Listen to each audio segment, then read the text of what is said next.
Hey y'all, welcome to my channel. I am so glad that you are here. If you are new, my name is Barbara and I'm glad that you stopped by because today is an exciting day. It's always an exciting day here on this channel, but today especially, it is weekly seed starting day. We are starting seeds, hundreds of seeds.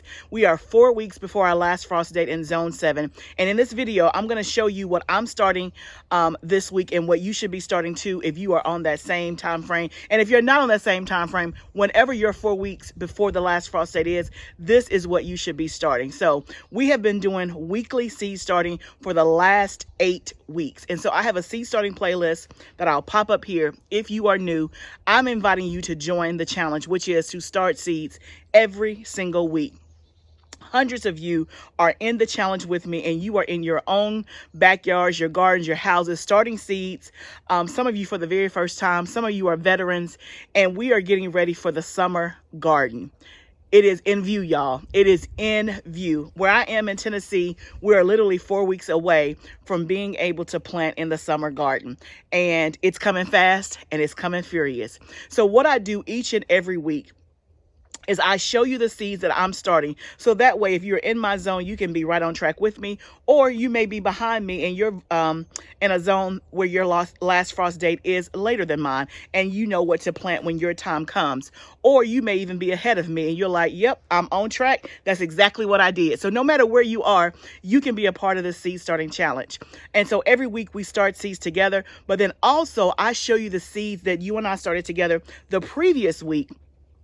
And I show you how those seeds are doing. We discuss any issues, any observations. So that way, if you need to course correct, or maybe you're having better success than me, we can all share in the community together how our seeds are doing. So let's let's take a look at what you and I planted together just last week, and let's see how it's doing. But before we do that, 2 announcements. Number 1, I'm wearing my GREENSTALK shirt today.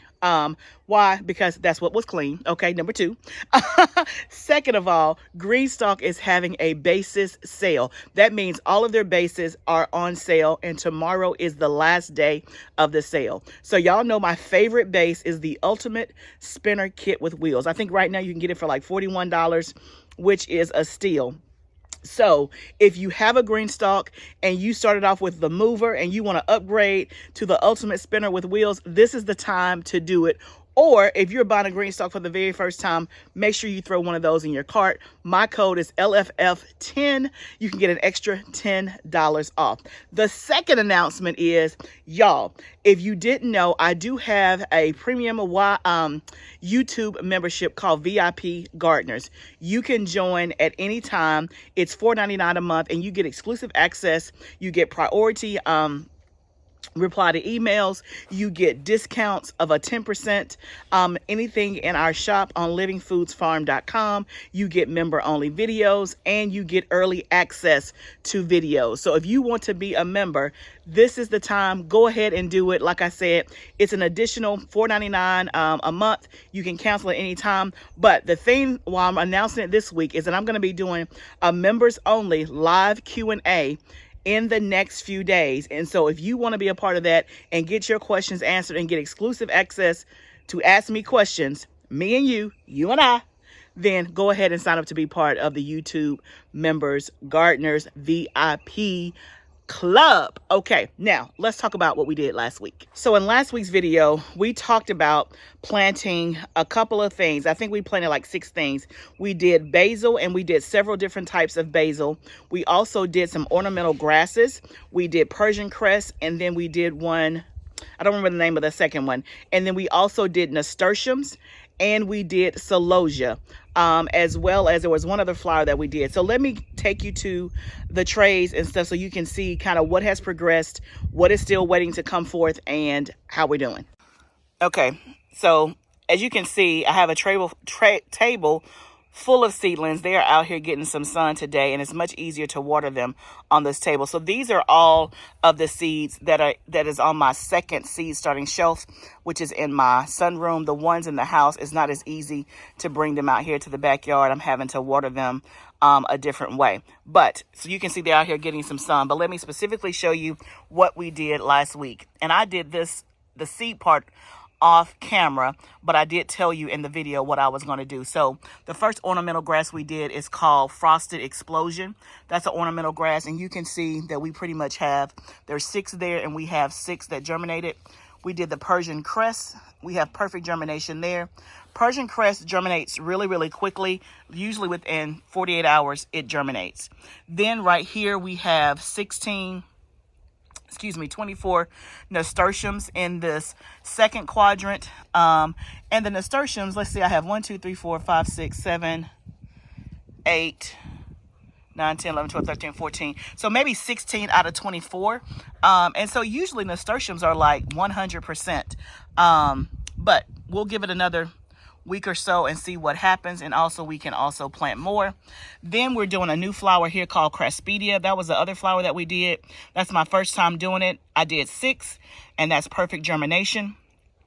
We also experimented with the sweet pea. Here's a quadrant here of 6, and then here's a quadrant here of 6. You can see that I have 4 germinated there, and then I have 1 germinated there. And I'm going to tell you the reason why I only have 1 there and 4 there. And then this is celosia, these last 2, 3 quadrants, and you can see the germination is a little bit less in there, but celosia can usually take up to 14 days. Okay, so then this tray here is where we did a lot of our basil. You can see that we have perfect germination on the basil, and some of this stuff is mixed in because I've had to up pot and put different stuff with different stuff. But let me see if I can show you from this angle. So this is basil. These are actually peppers from another tray. These are nasturtiums right here. You can see, again, I got 3 out of 6. So not perfect germination on my nasturtiums, which is very different, but okay, we'll take it. And then this is celosia right here. I have 2 out of that 6 quadrant, 2 out of that 6 quadrant, and then 2 out of that, and then none in those. So let's talk about the results. Okay, so I also do have some more basil in the house. When I say things have been mixed in, like I started my basil on a heat mat because basil likes heat. And so I treated it the same way that I did my tomatoes, my peppers, and my eggplant. I started on a heat mat and then put a dome over it to capture in the moisture. Once I saw germination, I would take those individual 6-cell trays of basil and then I would put them under lights. So the whole tray of basil may not have been moved. I was taking individual 6. So that's why they're kind of all mixed in. I was just kind of putting them wherever I had space. So I do still have some basil in the house, and it has all germinated. I have not had any issues with the basil. The basil is doing great. But let's talk a little bit about the celosia and the nasturtiums. Again, nasturtiums usually for me are usually like a 10 out of 10, 100% germination, and they usually germinate pretty quickly. These particular, I can't remember the kind that we did. No, it's botanical interest. I'm almost positive. For whatever reason, they haven't germinated as much as they normally do, but that's okay. We got more seeds. I think we got more seeds. Yeah, we have more seeds. And then we'll just give it another week. And I'll can sow some more. So sometimes that happens. You don't have the same results as you did last year, and that's okay. Just keep waiting. And then, of course, if it doesn't do anything, you can always just resow it. The other thing on celosia has been hit or miss for me. There have been years where I've had great celosia germination. Last year was not a great celosia germination year. Like I would say maybe 40 to 50% of my seeds germinated, and that's okay because I have plenty of flowers. And this year, it's doing okay, but it can be a little fussy and take a little while to germinate. I'll give it another week. We'll see what happens. Now, let's talk about these sweet pea seeds. So these are sweet peas that are the flowers that have the fragrance. These are not edible sweet peas. This is my first time, my second time attempting. So we're going to see if we have sweet peas this summer for sure. But last year I did start sweet pea seeds and they germinated fine, but I started them way too early. And so because I started them way too early, by the time it was time to go out, they were no good. That's important, that you're always starting seeds at the right time. That's, again, a part of this challenge is I'm telling you what I'm starting at each interval, because the things that I'm starting at 4 weeks should be started at 4 weeks, not 8 weeks. Not, you could always go less, right? But it shouldn't be started like 8 weeks or 10 weeks, okay? But when it came to the sweet pea seeds, let me tell you the difference between the ones that germinated more, where I got 4 out of 6, versus 1 out of 6. So with sweet peas, I was doing some research, and this was literally in the moment as I was sowing, because I'm like, okay, let me just make sure I'm doing this right. And it said to either soak your sweet pea seeds in water. Well, I was too late for that because I was already in the tunnel planting the seed, and we were not going to wait 24 hours because we had our stuff out. We were going to keep pushing. But it also said that you could, I think, scarify the seeds, which I've never done that before with any of my seeds. But basically you rub off a piece of the outer coat of the seed. So almost like you're scoring it. You know, you're going to take something sharp and just kind of disturb the seed coating. So I did that on the ones where I have more germination. So to me, that worked. It germinated much faster. Not that the others won't germinate, but it's interesting to see that the ones I did, I got 4 out of 6. The ones I didn't, I got 1 out of 6. So again, that's another technique, another term. If you've never heard of that, I think it's scarify, if I'm pronouncing it correctly. You can do that to your sweet pea seeds. I'm sure there's other seeds that you can do that to.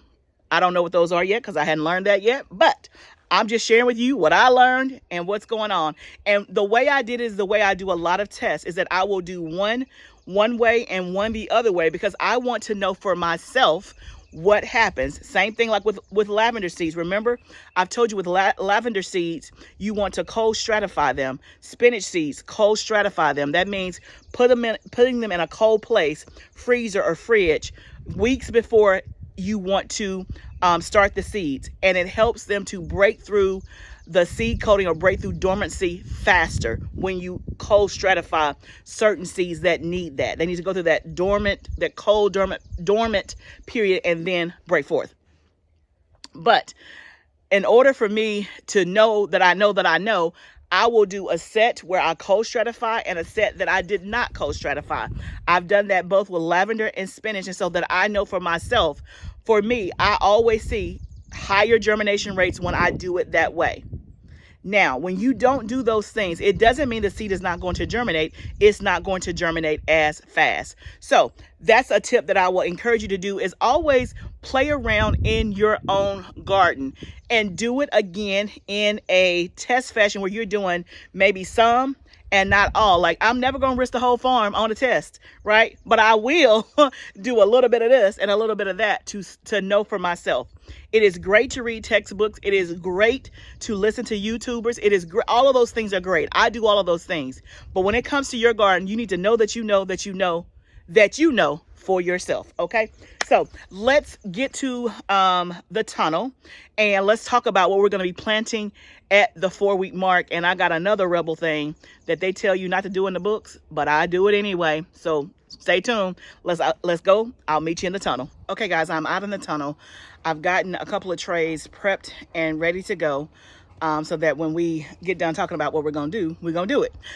So today we are planting 8 different things. So if you've been watching me, remember I told you that week 8 weeks before the last frost date, and 4 weeks before the last frost date are 2 of my biggest seed starting weeks. And so I'm going to tell you why. So today we are doing hundreds and hundreds of seeds, 8 different things. So let me just give you the overview of what we're doing. So we are going to do more basil, but specifically we're going to do lemon basil and cinnamon basil. We did not do that last week. Last week we did Genovese, Italian, and a dark purple opal.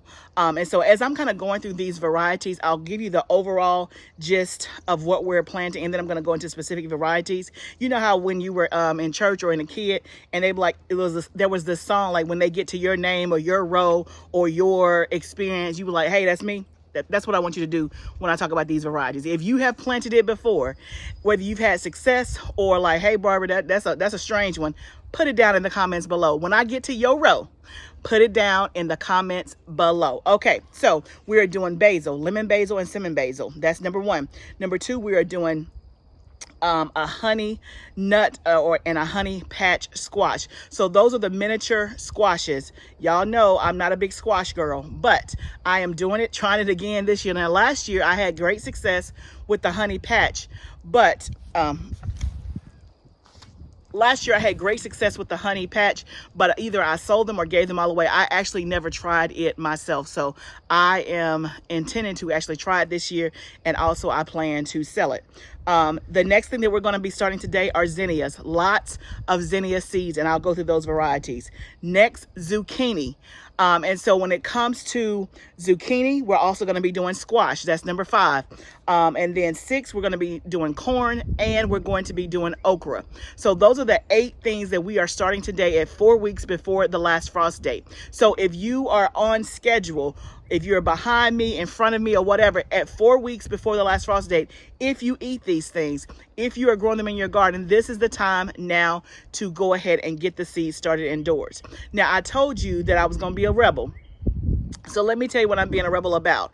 If you read gardening books, if you read gardening research and all that stuff, they usually will tell you to not start squash and zucchini seeds because they don't like to be transplanted. Now, the first year that I gardened, I direct sowed them in the ground, or I had, I direct sowed them in the ground. But you know me, and I always advocate, you need to know for yourself. So the next year, I actually started some squash and zucchini seeds and planted them out, and I had no issues. And I've been doing it for the last 3 years, and I've had no issues. Now, don't just take my word for it, but if you've been on the fence and like, oh, I didn't think you could start those things indoors, go ahead and start some.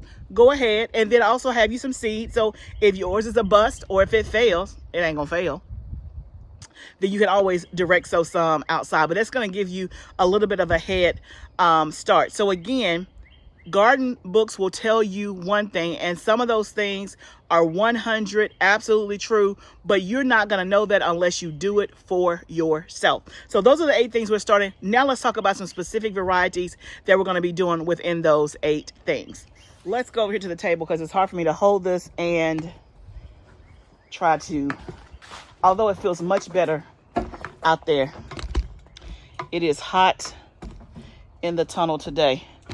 So I'm trying to spend at least amount of time up here at this table, but for the sake of this video, let's do it. Okay, so when it comes to basil, I told you we're gonna do cinnamon basil and lemon basil. Don't that sound good? Now, y'all convinced me to do the cinnamon basil. I've never done that before. I have done lemon basil. It's a little fussy. It doesn't, to me, grow as prolific as regular, like Genovese basil, Italian basil. But we're going to try it again. But it has the most amazing smell and taste. So I'm hoping that I get more of it this year. So this is the lemon basil. This is the cinnamon basil. So we're going to be doing those. Next on the list is the squash. So let me show you the squash that we're going to be doing. Y'all, I am organized. It may not look like it, but I am. Okay, here we go. We're going to be doing honey nut squash. This is by M.I. Gardener. I've never actually done this. No, I have done this one 2 years ago. I did not have success with this. And it probably was operator error, user error of me. I don't remember what I did wrong, but it's been a while since I've tried this. I'm going to do this one again. That's a honey nut. And then I got some old seeds from from High Mowing that we'll add into that. And then I'm going to be doing this one from row 7. This is the one that I did last year that did phenomenal. Honey patch squash. It was very prolific. It did extremely, extremely well. And it's like a little personal size squash. So we're going to try that again this year. So that is the honey squash varieties. And then next on the list are zinnias. We have quite a few zinnias, and we'll be starting zinnias probably this week and the next couple of weeks. I'm going to be doing a lot of zinnias because, one, I love flowers. I will have a lot of zinnias in my garden so that I can have flower arrangements all summer long, every week in my house. And then also, zinnias were a huge seller when we did our plant sale last year. So that's why we're doing different. So the way I've kind of organized it is that this week I'm doing a lot of the colored zinnias, the reds, the pinks, and the oranges. Next week, I'm going to do more of the muted tones, like the like a light pink, and then the whites. So that's kind of how I'm separating it. So I'm doing the Aztec Sunset Mix. That's by Territorial Seed. I am doing Oklahoma Salmon. That is by Johnny's. I did that one last year. It's absolutely beautiful. This is a new one called Ballerina. I'm also doing the Queenie formula mix. This is one of my favorites. It's from Johnny's. It's a mix of all of the Queenie, the different colors. This is a new one called Agave. And again, they don't have pictures, but I'm just showing you the name. Agave and then Fireball. So we'll be doing those zinnias today. So those are the zinnias we're doing. Oh, y'all, I missed one. Number 8 was sunflowers. Number 8 was sunflowers. I told you I was going to do 8, but I only told you 7. Number 8 is sunflowers. So the sunflowers that we're doing today are the Pro Cut Orange Excel. This is a fan favorite. I've done it for the last 2 years. This is a new one, Mexican sunflower. You guys gave me a lot of feedback on this one and said that you liked it, so we're going to try it. And then this is the Solano Double, which I've never done before, but it's absolutely gorgeous. It's more of a traditional yellow, and I think it has a yellow center as well. And I'm keeping my eye on these bees and wasps because they think it's their time. It's not your time yet. Just because it's 65 today don't mean it's your time. Anyway, let me focus. Okay, so those are the sunflowers we're doing. Then we are doing squash and zucchini. So I'm doing a traditional dark green zucchini, and this is more to sale. That was a high seller last year. And then I'm doing a new one called Cash Machine. I mean, come on, make me some money, okay? Make me some money and be prolific so that the family can eat. So I'm doing that one. That's by Territorial Seed. Those are the 2 zucchini varieties I'm doing this week. I will also be doing another zucchini next week of a different variety that's going to be more for my outside garden. And I'll talk to you next week about why I decided to do it that way. And again, there's a reason why I'm doing most of the things I'm doing. Not every little thing, but 99.9%. I'm intentional about why I'm doing it when I'm doing it, okay? The next is squash, like yellow summer squash. So we're going to do some just basic summer crookneck squash. Again, this is to sale. And so when I talk about things to sale, you may notice that, oh, she's doing all the cheap seeds for selling or whatever. That's on purpose and not on purpose. And not necessarily that I'm picking the cheap seeds, because these will germinate just like more expensive seeds. But I am picking the ones to sell that people know. People know just yellow crookneck squash. That is just common. That is what they know. They do not want some fancy squash that they don't know that they're going to buy. When it comes to either selling, and when I say selling, I'm talking about the plant starts, not necessarily the actual squash. But even when it comes to the actual harvest, people will buy what they know, okay?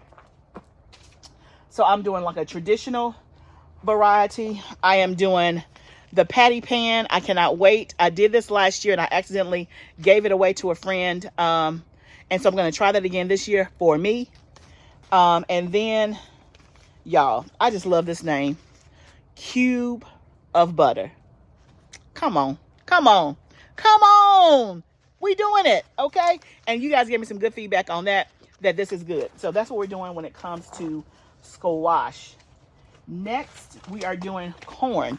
Yes, you can start corn ahead of time. You do not have to just direct sow it in the ground. I have done it for the past 2 years and transplanted it out. It is 100% fine. Now, I thought that you could not start seeds of corn beforehand until I saw it in Walmart. They were selling starts. And I'm like, oh, well, I guess you can.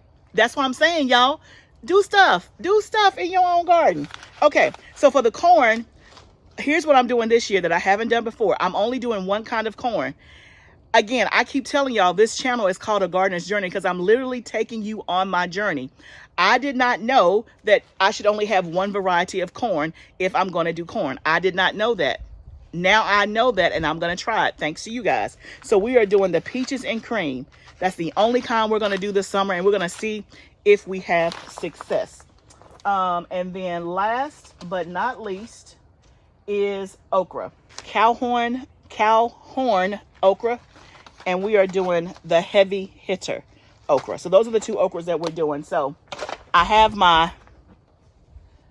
2 trays already set up. That's not going to be nearly enough, but we're going to get started with these 2 trays. It'll probably end up being, if I had to guess, at least 4 trays worth of seeds, if not 5. So let's get to it.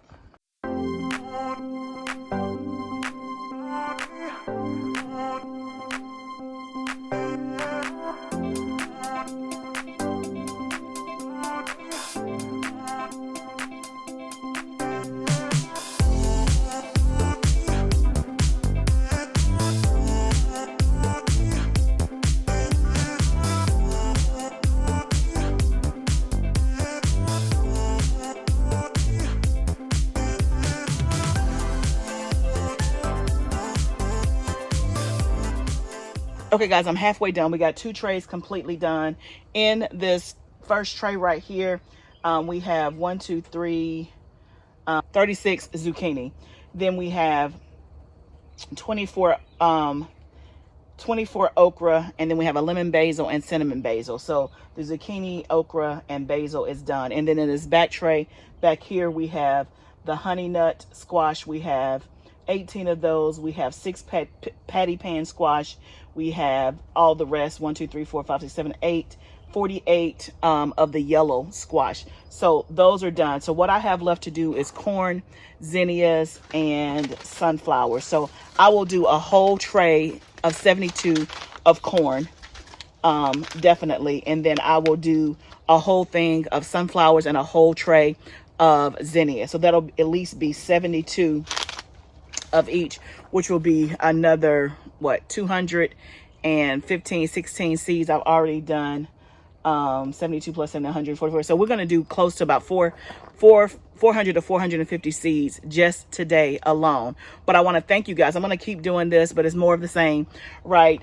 So we're halfway done. I'm going to stick out here and finish the rest, and I'll show you next week how the progress is and what is doing well. But thank you guys so much for hanging out with me today. I really appreciate it. If you have not subscribed to my channel, please go ahead and hit the subscribe button so you can follow more of this content and you can see how we're getting ready all the way up until the time we plant the summer garden and beyond. Remember, gardening is a journey. Let's grow together.